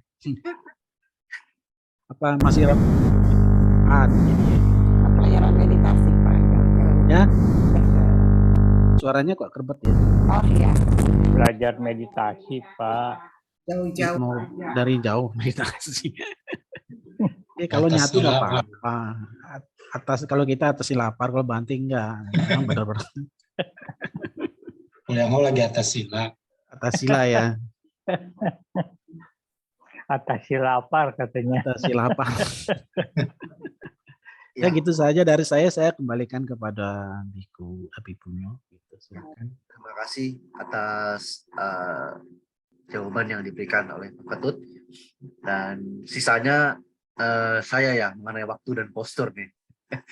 Ya, ada beberapa, ada satu umat yang saya kenal cukup dekat, dan beliau juga salah satu seorang survivor cancer, mohon maaf, cancer payudara, dan dia sempat bercerita sama saya sambil mengeluarkan air mata. Dan ini saya ingin juga berbagi mengenai pengalaman yang dia dapatkan ketika bermeditasi dengan Pak Merta Ade. Ya, kita semua tahu beliau adalah seorang ahli dalam meditasi untuk masalah pengobatan. Nah, di sana diajarkan bagaimana bermeditasi itu untuk merilekskan terlebih dahulu mengenai pikirannya. Jadi pertama kali kita diajarkan bahkan untuk bersyukur kepada alam. Kita bisa tinggal di tempat yang luar biasa. Kita mendapatkan udara yang baik. Lalu juga pada saat pengembangan udara yang baik itu kita juga memancarkan cinta kasih kepada semua makhluk. Menggunakan energi positif itu untuk bisa membangkitkan ya cinta kasih dalam batin kita. Dan juga penerimaan terhadap penyakit yang kita idap mungkin gitu ya. Dan juga di dalam salah satu konsep ini seperti yang di dalam Dhammacakka itu, duka itu harus kita apa? Parinya, yaitu harus diketahui. Duka itu tidak bisa ditolak. Duka itu tidak bisa diterima juga mentah-mentah. Cukup diketahui. Ya, karena kenapa? Kalau misalnya kita tolak, pasti pikiran kita akan semakin gelisah, galau, dan bahkan penyakit itu bisa menyebar kemana-mana. Akhirnya apa? Stres, ya kan? Karena tidak bisa menerima apa itu namanya penderitaan, ya. Pikirannya jadi kalut dan kacau. Nah, jadi itu yang disampaikan oleh orang tersebut begitu. Lalu postur meditasinya bagaimana? Nah, postur meditasinya lebih disarankan ya tidak selalu monoton. Ya kan, banyak sekali kan sekarang makanya mulai berkembang anak-anak muda Buddhis itu monotonnya meditasi lagi. Terus juga bapak-bapaknya juga kalau misalnya dengar kata meditasi, waduh, Bante meditasi, tak dulu saya punya urusan. Nggak mau meditasi ya. Nah, dia udah dengar meditasi itu udah langsung parno. Ya, jadi disesuaikan saja dengan kondisi pasien. Tentu saja kondisi pasien itu pasti berubah berbeda-beda ya, sesuai dengan kondisinya. Apakah kita langsung bilang, oh seorang yang penyakit kanker itu dia harus misalnya duduk meditasi? Nggak bisa. Karena dia udah dengar kata meditasi aja sudah langsung apa? Parno di dalam batinnya. Nah, nggak akan mungkin bisa untuk menerima ya rasa sakit itu. Jadi bagaimana sebagai seseorang yang merawat pun harus bisa memperhatikan dari kondisi si pasien. Begitu. Lalu mengenai waktu bagaimana? Waktu yang terbaik itu memang adalah pagi. Kenapa dibilang pagi? Karena masih dengan kondisi udara yang baik. Ya, kita juga kalau misalnya dengan udara baik, saya termasuk orang yang punya penyakit asma, ya. Jadi kalau misalnya seorang penyakit asma itu tidak boleh siang ataupun malam, lebih baik pagi karena kondisi pagi masih benar-benar seger, gitu. Jadi itu saja yang bisa saya berikan jawaban kepada Kamu Rusli. Semoga tadi juga dari teman-teman Cik Mar, Ramani Cici, dan Pak Ketut, terima kasih. Semoga bisa menjawab pertanyaannya. Baik, terima kasih Yang Mulia Bante. Satu lagi Bante ya, itu berarti kita perlu guru pembimbing atau melalui yang lainnya? Ya, baik. Sekarang sangat memudahkan sebenarnya untuk bisa berlatih meditasi. Jadi diharapkan memang sesuai dengan anjuran ya. Kalau misalnya kita tidak belajar kepada seorang guru ataupun seorang yang ahli dalam meditasi, kadang-kadang kita juga tidak mengetahui ya bagaimana teknik dan sebagainya. Nah, jadi kalau misalnya kita bisa bertemu dengan seorang guru, kita belajar, lalu juga kita konsultasi, oh saya sudah mempraktikkan ini, ternyata kondisinya seperti ini, seperti ini, guru yang akan membantu membimbing. Oh harusnya seperti ini, seperti tindakan yang seperti ini yang harus dilakukan. Seperti itu sih. Terima kasih. Ya, baik. Selanjutnya bisa dilanjutkan oleh Koyatna. Dipersilakan. Baik, terima kasih Bante dan rekan-rekan sebelumnya Namo Buddhaya. Tes jelas suaranya? Jelas kok. Oke. Untuk saya ingin menanggapi dan berbagi cerita tentunya tentang yang pertanyaan Romo Lusli sebelumnya. Mohon maaf untuk berbagi cerita ini memakan waktu sedikit. Tentang meditasi yang penyakit itu, pada saat saya ikut kegiatan meditasi di Bakom 2012, setelah acara kegiatan selesai, ada yang berbagi cerita tentang ada meditasi memang yang menyembuhkan, tetapi kita harus perhatikan juga. Yang pertama adalah kriteria pertama itu wajib kita harus ada guru. Walaupun beberapa seperti Bante atau yang romo-romo udah praktisi meditasi, itu tentu harus ada guru. Nah, walaupun bukan guru, seenggaknya ada teman yang memang kita sambil sharing apa nih pengalaman pada saat meditasi itu.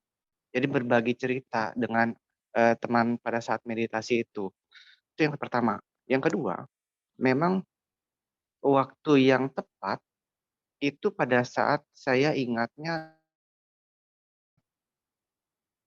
siaga 4 kalau nggak salah itu siaga 4 pada saat jamnya Sang Buddha jam 3 atau jam 4 pagi. Kalau nggak salah. Kalau salah mohon maaf. Itu mungkin waktu yang tepat pada saat saya di Bakom, ada satu memang tidur dan saya keluar ruangan, saya melihat ada Bante Usaido pada saat itu, dia meditasi jalan pagi hari jam 2 pagi. Nah, pada saat itu saya timbul motivasi, apakah benar sih jam segini menemukan tempat dan waktu yang nyaman? Ternyata betul, pada saat 2 hari terakhir, selama seminggu itu, jam 2, jam 3, jam 4 itu waktu yang sangat baik untuk melakukan meditasi dan sangat fresh sekali. Nah, pada saat itu, oh apakah itu waktu yang tepat? Nah, itu kan berbeda-beda ya pada saat kondisi fisik seseorang. Itu mungkin cuma hanya berbagi cerita aja. Terima kasih itu cuma hanya berbagi cerita. Dan lanjutannya, pertanyaan saya, pada saat bab yang pertama yang dipaparkan oleh Ramani Cici tentang ada 10 rintangan pada saat poin kelima, kegiatan. Nah, kegiatan itu kenapa jadi sebuah rintangan? Karena beberapa praktisi-praktisi meditasi yang di tempat-tempat meditasi itu, setiap melakukan kegiatan itu diperhatikan. Pada saat misalkan rumah tangga nyuci piring, ya sadarilah itu sedang nyuci piring. Pada saat kegiatan masak, ya sadarilah itu masak. Seperti itu. Kenapa kegiatan itu menjadi sebuah rintangan dalam meditasi? Itu saja. Terima kasih. Baik, terima kasih kepada Koyatna. Mungkin tadi sudah langsung pada Ramani Cici dipersilahkan. Ya, terima kasih Ko Yatna pertanyaannya. Jadi kalau yang di tempat meditasi itu segala kegiatan dilakukan dengan kesadaran, ya kan? Itu yang tadi saya bawakan adalah hal yang berbeda dengan kegiatan yang seperti tadi disebutkan. Karena kegiatan yang rintangan ini, yang kama, itu jadi karena kesibukan pekerjaan, misalnya ada banyak pekerjaan harus diselesaikan dan tak kunjung habis, sehingga kesempatan untuk bermeditasinya tidak ada dan terbatas. Jadi dia nggak meditasi gitu, karena dia kan ini kan dia belum praktisi yang memang expert ya, masih belum expert. Jadi kalau yang sudah berkesadaran, sudah itu artinya bukan hanya pemula, kalau gitu kan dia udah penuh dengan kesadaran. Ini nih yang rintangan yang kita mau mulai kok susah ya, saya ini kerjaan saya belum habis gitu. Perikirannya seperti itu, lebih banyaknya sih yang rumah tangga ya itu. Ya. Mungkin ada yang tambahkan Bante? Ya, baik. Terima kasih atas pemaparannya dari Ramani Cici. terima kasih juga kepada Ko Yatna nih sebagai sesama alumni Bakom ya. Ya, jadi sebagai seorang praktisi juga saya mungkin bisa sambil menjelaskan mengenai seperti ini. Ketika di dalam kegiatan sehari-hari, terutama itu lebih kepada berarti Mahasi method ya, metode mahasiswa Yadau, itu kita diberikan catatan. Setiap segala sesuatu memang harus dicatat. Nah, pertanyaannya, kalau sekalipun di dalam meditasi, ya, apakah benar-benar setiap pergerakan yang ada di dalam rupa kita, itu kita bisa catat. Ambil contoh, misalnya, pada saat makan. Kita benar-benar nggak benar-benar bisa mengambil mindful ketika tangan kita bergerak memegang sendok. Sendok itu kita arahkan ke makanan nasi. Nasi itu kita ambil secara perlahan-lahan. Kita bawa kepada mulut kita kita buka, kita masukkan kepada mulut kita, makan itu kita ambil lagi dan sebagainya. Itu bisa nggak kira-kira? Nah, jadi memang kenapa kalau misalnya dalam pusat meditasi, kita dituntut untuk melihat secara detail demikian. Nah, tapi kalau misalnya di dalam kehidupan sehari-hari, too much activity, juga fokus itu pasti akan lebih kepada di mana yang lebih dominan. Misalnya, ketika kita di dalam kehidupan sehari-hari, ya kan, misalnya, oh, saya cuma mengamati tubuh jasmani saya. Tubuh jasmani pergi ke sini, oh lagi dalam pergi. Tubuh jasmani lagi mandi. Seperti itu. Tetapi karena begitu banyak sekali aktivitas, kegiatan yang kadang-kadang kita lupa. Nanti kegiatan ini habis apa ya? Apalagi ya. Dan itu terjadi ya sama saya pribadi ya. Nah, jadi itulah makanya kenapa dikatakan sekalipun ya kalau misalnya kita mau bermeditasi, kegiatan itu memang agak cukup mengganggu. Begitu sih. Ya, terima kasih, semoga menjawab ya Ko Yatna. Tetap semangat. Oke. Ya, baik. Mungkin ya ini sudah kan. Ko Arya lagi. Iya Bante.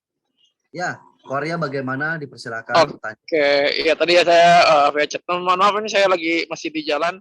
Jadi yang saya mau tanyakan ketika kita memiliki sifat misalkan pemarah gitu ya atau serakah lah bisa dibilang gitu, terus meditasi kita ternyata salah, malah arahnya dari serakah itu ke anasanapati atau pernapasan. Nah itu bagaimana biar supaya kita sesuai gitu antara sifat kita dengan objek meditasi yang kita jalani. Kayak seperti itu sih pertanyaan saya. Hal apa yang harus dilakukan gitu sih Bante dan teman-teman yang lainnya. Baik. Terima kasih atas pertanyaannya. Ya, Ya, baik. Sama-sama. Masalah objek nih ya, nanti lebih ke meditasi ya, subjek meditasi. Mungkin dipersilahkan kepada kawan-kawan kelompok 2, Ramani Cici, untuk bisa menanggapi. Ya. Objek meditasi yang cocok sama karakter. Nah, nanti kita balik lagi tadi ke yang elemen. Karena sulit untuk orang lain tuh menilai cocok dan tidak cocoknya si A ini dengan seperti apa tanpa pendekatan atau tanpa dibimbing dengan intensif ya. Kalau cuma sebentar sekali-sekali atau apa gitu, itu menentukannya juga tidak bisa dengan mudah. Lebih ke diri sendiri, itu lebih diri sendiri. Saya nih cocoknya seperti apa, meditasinya objeknya apa. Jadi intinya tuh baliknya ke diri sendiri sih. Kecuali dia intensif, misalnya bimbing sama Bante nih, Bantenya dengan cerita, terus diamati, oh ternyata ini karakternya seperti ini, pemarah. Pemarah ini cocoknya, oh seperti ini. Tapi juga belum tentu dengan orang yang berbeda atau orang dengan sifat yang pemarah, nanti objeknya sama gitu.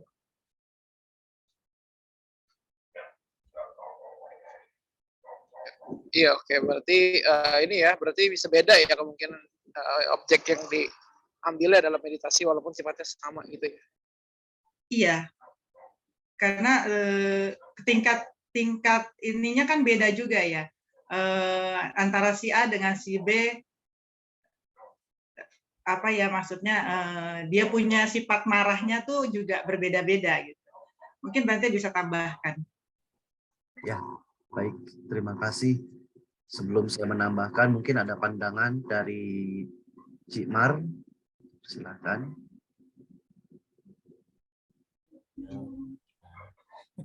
Ayo Cimar. Ayo. Apa ya?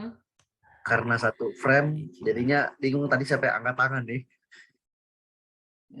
Saya mau angkat tangan tadinya. Nah, udah langsung Bante aja lah.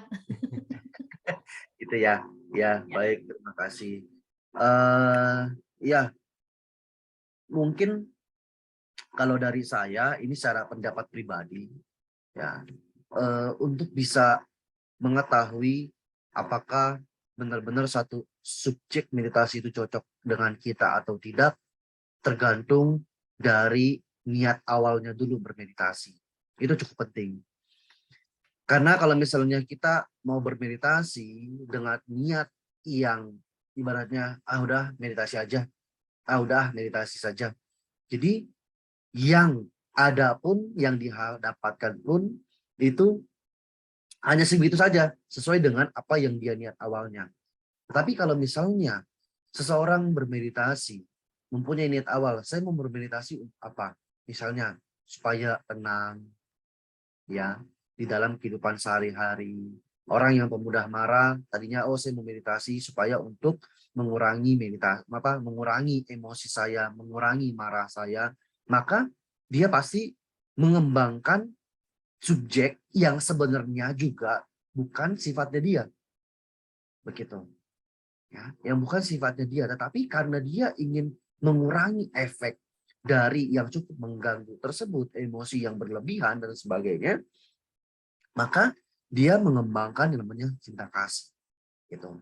Kalau misalnya subjek yang tahu, hanya guru Buddha yang tahu kita itu cocoknya yang mana. Nah, guru-guru yang bertebaran sekalipun, mohon maaf, bukannya saya meragukan, itu pun kadang-kadang tidak bisa kita jadikan patokan. Ya kan? Karena ingat, Buddha sendiri mengatakan bahkan kita tidak bisa depend, ya kan, bergantung terhadap guru gitu loh. Yang bisa diberikan adalah bagaimana guru juga mempunyai pengalamannya sendiri. Ya, tidak semua pengalaman yang kita dapatkan dengan guru juga pasti mempunyai hal yang berbeda. Gitu. Nah, jadi hanya Buddha yang mengetahui subjek mana yang cocok dengan kita. Jadi inilah makanya kita mengembara di dunia samsara. Kita sendiri juga yang harus mencari ya subjek mana yang tepat untuk kita, yang membawa kita kepada terbebasnya dari lingkaran samsara atau nibbana. Seperti itu jawaban dari saya. Semoga menjawab. Maria, terima kasih. Mungkin ada masukan ataupun tambahan dari Pak Ketut? Silakan. Ya, Udah mohon bagus. izin Bante bicara. Ya, saya masalahnya inti tadi dari Yatna dengan Pak Arya. Di sini mungkin tadi sudah dijelaskan juga bagaimanapun juga inti dari latihan meditasi itu kan dari 4 unsur ya. Dan juga tadi menanyakan dari Yatna itu kesadaran dan rintangan. Karena di sini juga kesadaran itu berhubungan dengan ya, keadaan mental. Kesadaran itu keadaan mental yang lagi sedang bagus, ya mungkin pikirannya akan menjadi lebih bagus. Dan juga keadaan mental itu kadang-kadang kan ada rintangan itu tidak lagi bagus. Nah, itu seperti tadi sudah disampaikan oleh Ibu siapa Kiki Kumala, itu ada tipu daya di dalam batin. Dan juga mungkin ada kemunculan dari kesombongan, keinginan jahat, ketamakan, kemarahan. Nah, itu adalah rintangan yang kadang-kadang kita tidak sadari muncul dengan sendirinya. Harapan kita ya tentu dalam latihan meditasi itu yang muncul adalah kemurahan hati, kedermawanan di dalam batin. Sehingga yang muncul adalah selalu kalau kita latihan meditasi ya ingin melakukan sesuatu yang terbaik terhadap dirinya juga, terhadap praktek-praktek keagamaan yang dilakukan. Sehingga tumbuhnya keyakinan gitu. Karena orang meditasi itu kan yang pertama kalau dia 4 unsur sudah dijalankan dengan baik, dia akan tumbuh keyakinan terhadap agama Buddha. Kenapa di zaman-zaman dulu itu secara intelektual itu muncul hal-hal yang seperti itu ya. Muncul ingin ya praktek meditasi. Karena intinya manusia itu adalah yang membedakan tidak ada. Yang membedakan adalah ya bagaimana dia bisa lembut pada diri sendiri. Dia bisa lembut, dia bisa bersahabat dengan diri, dia juga bisa moderasi pada diri sendiri, dia bisa perhatian pada diri sendiri. Nah, itu adalah salah satu upaya yaitu untuk pemurnian dari pembebasan. Karena manusia itu mungkin tujuan dari kesadaran itu adalah terbebas dari masalah itu. Karena walaupun ada rintangan ya karena dia sudah mantap ya tadi tidak ketergantungan lagi, dia tahu ketidaktergantungan dia rintangan itu ya dia bisa atasi. Dan juga tadi dari pertanyaan dari Pak Arya mungkin yang berhubungan dengan meditasi dijalankan. Tadi juga sudah disampaikan oleh Bante Bipunyo ya sudah bagus sekali. Bagaimanapun juga itu yang disampaikan adalah pengamatan nih. Bagaimana seorang bisa mengamati diri sendiri, karakter diri sendiri, sehingga dia dapat mengukur wataknya sendiri secara intuitifnya, baik secara subjektif dalam latihan meditasi. Nah, ini adalah dari karakter dirinya sendiri yang sudah bisa mengamati secara umum gitu. Dan juga bisa bertanya pada diri sendiri. Seperti tadi katakannya bangun pagi itu ya cocok sekali karena pada saat itu adalah sangat yang tenang, sangat yang baik kalau latihan meditasi. Kalau para Buddha itu kan mungkin meditasinya ya malam karena dengan malam itu adalah sangat cocok sekali untuk ya berbincang-bincang dengan para dewa, para makhluk gitu. Satu tujuan ya supaya orang itu terbebas dari rintangan-rintangan itu sendiri dan mencapai tingkat kesucian. Itu ya gambaran saya tadi yang didapat.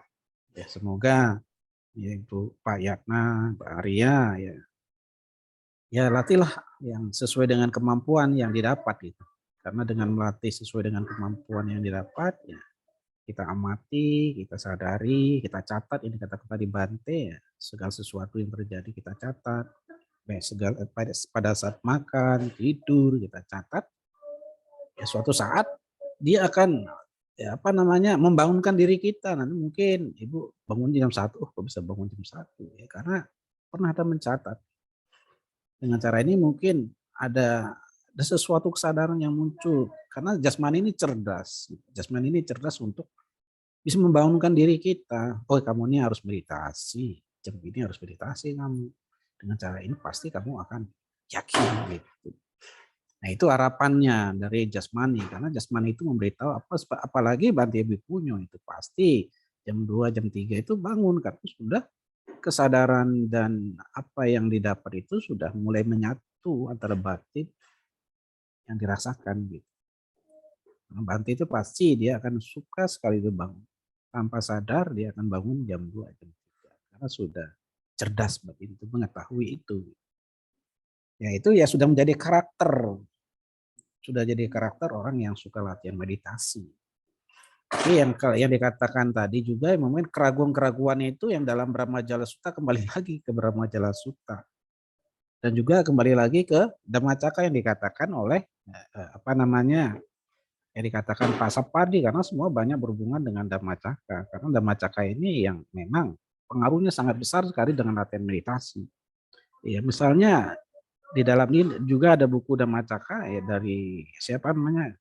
Kalupana ya, sudah juga jelaskan bagaimanapun juga karakter itu bisa berhubungan dengan background ya. Background kita itu apa? That is why finish the suffering gitu misalnya. Apa yang kita rasakan satu saat, kebahagiaan yang kita ini dalam Dhammacakka Paratana Sutta. Dan filosofinya apa? Mungkin Pak Sapardi dia sudah menjelaskan banyak sekali filosofi yang didapat, ya. Keterkaitan yang didapat itu mungkin ya banyak berhubungan dengan the well, gitu, the well the background, dan juga the well of the becoming. Gitu. Jadinya dia di situ di dalam Dhammacakka itu banyak berhubungan the will the become, selalu berhubungan pada diri outputnya. Sudah itu dia akan memahami the well the sociality gitu, karena banyak ke ini kalau dalam background dalam yang disampaikan oleh Dhammacakka ini dalam buku Dhammacakka Kalupana. Dan juga dia banyak berhubungan dengan ada ya suatu the will of the political gitu kan. Jadinya di sini ada politiknya di dalam Dhammacakka. Mungkin untuk menumbuhkan kesadaran, bagaimana menyemangati gitu. The will the political. Dan juga di situ ya banyak diterangkan juga bagaimana the Buddha the peace the discourse.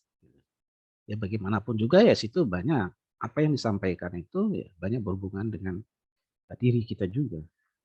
Dan kembali lagi the well of the morality. Ya semua ini yang katakan tadi kesadaran itu banyak berhubungan dengan morality dan juga keterkaitannya dengan Dhammacakka tadi. Karena meditasi itu ya banyak keterkaitan dengan moral. Orang tidak bisa latihan meditasi keraguannya karena moralnya gitu kurang bagus gitu. Ya mungkin ya banyak yang dipikirkan, banyak beban. Sehingga untuk menuju ke the will of the freedom, ya karena kan dia nanti menuju kebijaksanaan. Kebijaksanaan itu nanti disampaikan oleh kondanya kan gitu nanti.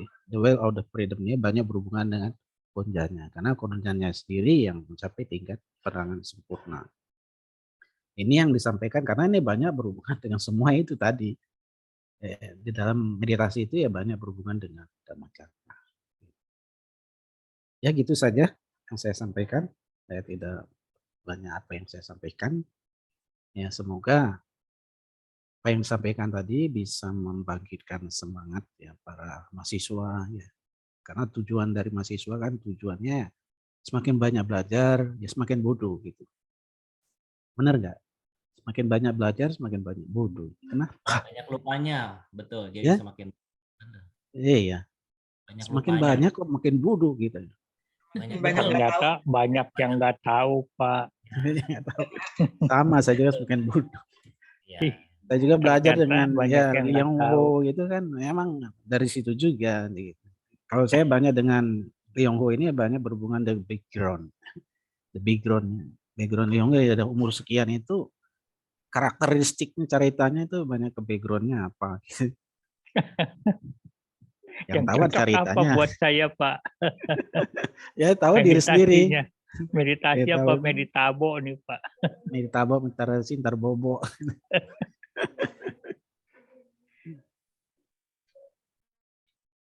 Ya gitu saja saya kembalikan ke Bantenya lagi. Ini sampai jam berapa kira-kira? Iya, baru saya mau tanya Pak. 20-20. Kita sudah lewat 20-20 sekarang. Oh udah gitu aja, dicukupkan aja. Kalau udah lewat kita cukupkan saja. Saya lupa juga. Ya gitu saja nanti. Siapa yang menyimpulkan sudah itu relaksasi dulu ditutup gitu ya. Silahkan ya saya akhiri dan kembalikan kepada tadi kalau saya tugasnya aja siapa yang banyak bertanya, saya kasih nilai itu saja. Kalau Bante Sulaiman mungkin, Bante Sulaiman, Romo Sulaiman mungkin ada tugas banyak macam-macam. Ya itu mungkin. Kalau saya hanya menilai dari Anda, dari hasil diskusinya saja. Gitu. Jadi saya ada penilaian. Mungkin nanti saya nilai lagi. Oh ini banyak poin. Gitu. Saya nilai. Gitu. Penilaian saya cuma itu. Saya tidak banyak lagi. Dalam diskusi saja saya nilai. Ya gitu saja, saya kembalikan kepada Bante Abipunya untuk menyimpulkan. Selain itu nama Karapata, relaksasi nama Karapata. Ya silakan, saya kembalikan ke Bante. Ya, terima kasih Pak Ketut. Walaupun sebenarnya topik ini sangat menarik ya. Ada beberapa kawan juga yang masih mau bertanya sebenarnya. Dan mohon maaf, Wadi, jika tidak ada kesempatan untuk bertanya, ya nanti mungkin di lain kesempatan kita bisa bertanya ataupun bisa berdiskusi. Mungkin sebagai menutup kesimpulannya pada kesempatan malam hari ini, di mana di dalam poin yang sudah kita bersama-sama pelajari oleh Ci Mariana, Ramani Cici, dan saya juga, dan kita diskusi bersama-sama, kita mendapatkan begitu banyak sekali masukan-masukan dan juga input-input ya dari guru kita bersama. Di sini kita belajar bersama-sama, di mana kita ketahui bersama juga bahwasannya ya namanya meditasi memang sebagai uniqueness-nya, ya keunikan di dalam praktek kehidupan sehari-hari kita. Nah, yang paling penting tetap mengutip bahwasannya Guru Agung kita bukanlah orang yang tidak bijaksana. Beliau sangat bijaksana. Bagaimanapun kita harus bisa menentukan ya bagaimana yang sesuai dengan karakter dari kita masing-masing. Hanya diri sendiri yang bisa menilai karakter kita itu seperti apa. Itu saja yang bisa saya simpulkan pada kesempatan malam hari ini. Kita seperti yang disampaikan oleh Pak Ketut, sekarang relaksasi. Walaupun sebenarnya ada yang deg-degan, Pak Ketut, ini waktunya pengen pulang kantor tapi nggak bisa pulang. Karena harus relaksasi. Ya, baik ya, kita relaksasi sebentar ya, sejenak. Kita sudah ini juga ya, bisa mengambil posisi ya, tarik nafas, relax, ya, tarik nafas yang dalam, buang secara perlahan, ulangi sebanyak 2 kali, tarik nafas masuk, dalam, ulangi. Terima kasih kita.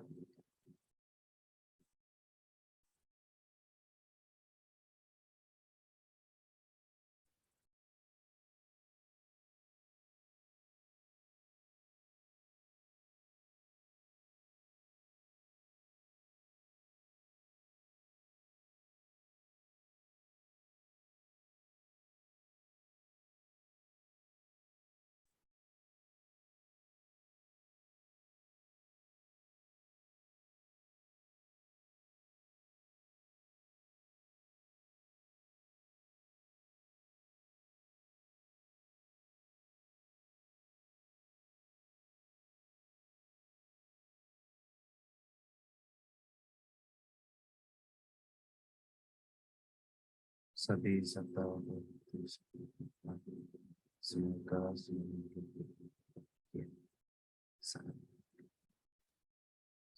ya, sebelum saya akhiri dari pembacaan nama kata-kata, jika ada kata-kata yang kurang berkenan, ya saya mewakili teman-teman Cimar, Ramani Cici, mohon maaf atas kesalahan yang tidak disengaja ataupun yang disengaja, ya supaya sama-sama terbebas dari rasa dendam dan kebencian.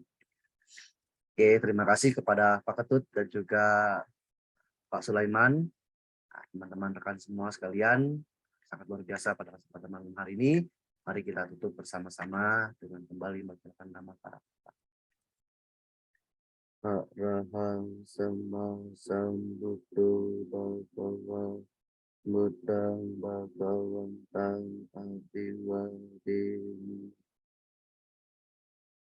Swagato Bhagavata Dhammo Dhammang Namasami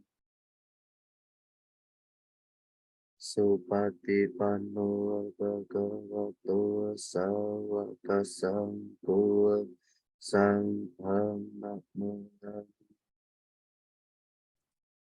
sabi sata.